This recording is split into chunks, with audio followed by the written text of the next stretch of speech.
Now, we start to analyze investment concepts. We will analyze what is known as bullish position. When we are bullish on a stock, the profit is generated when we buy shares at a certain price and then sell them at a higher price.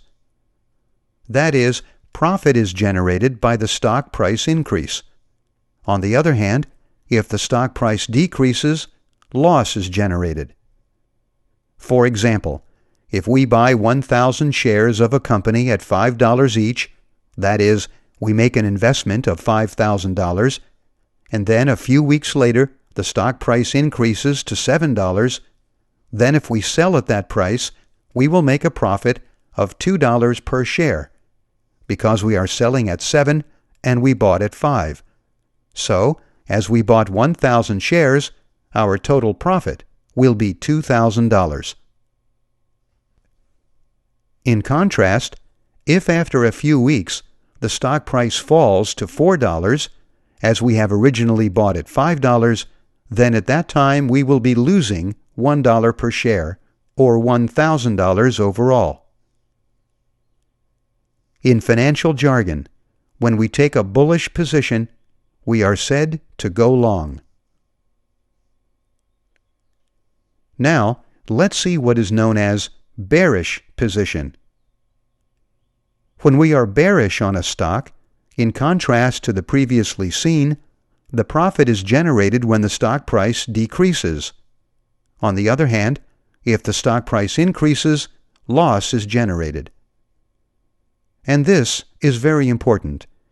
If we think a stock will fall in price, we can make a profit by selling short the stock. Short selling consists of borrowing a number of shares from the broker and sell them at the current market price in order to buy them later at a lower price and return those shares to the broker. The difference between the selling price and the purchase price is our profit. Let's consider the following example to clarify the concept. If we believe the price of a stock is going to fall, we can take advantage of this drop by selling short the stock.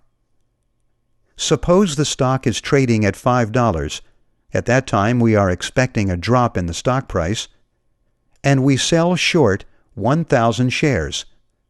If a few days later the stock price drops to $3, we will have a profit of $2 per share when we close the position. Thus, our total profit will be $2,000.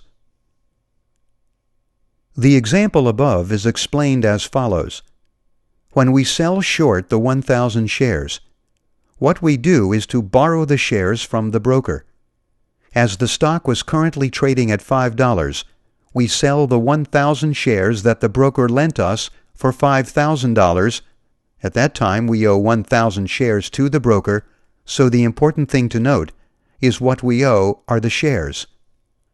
A few days later, the stock price drops to $3, and we buy 1,000 shares for a total cost of $3,000.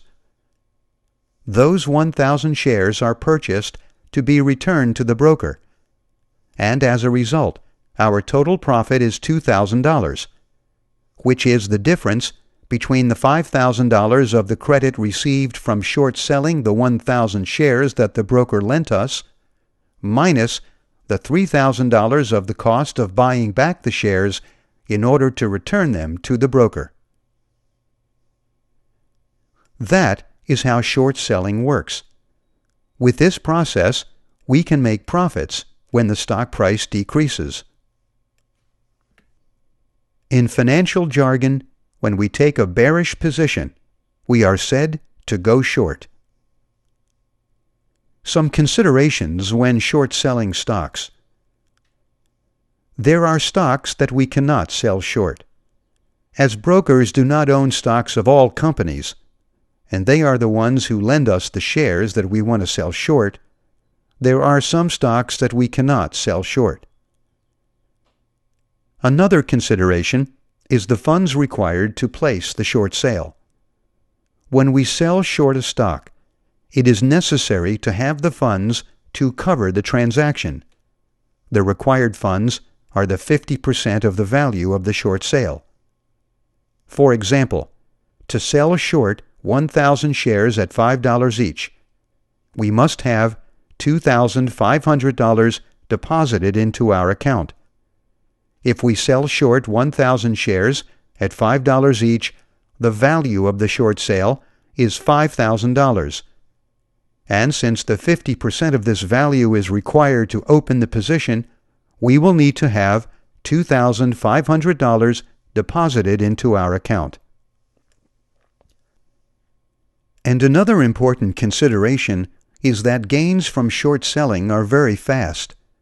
In general, when we sell short a stock, we work with short-term time horizons, a few days. Here's a comparison between a long position and a short position. In a long position, we buy stock shares in order to sell them at a higher price. That is, we buy and then sell. In contrast, in a short position, we borrow stock shares with the commitment to return them later. That is, we first sell, because those shares we borrow from the broker are sold at the current market price. And then we buy them back in order to return them to the broker. In a long position, the profit is unlimited. This is because the increase in the stock price has no limit. We can buy stock shares at a certain price, and the stock price can grow indefinitely. On the other hand, in a short position, the profit is limited. The maximum profit is equal to the initial value of the short sale, and occurs when the stock price falls to zero.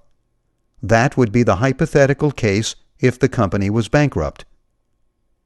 Remember that when short selling a stock, we borrow shares from the broker with the commitment to return them later.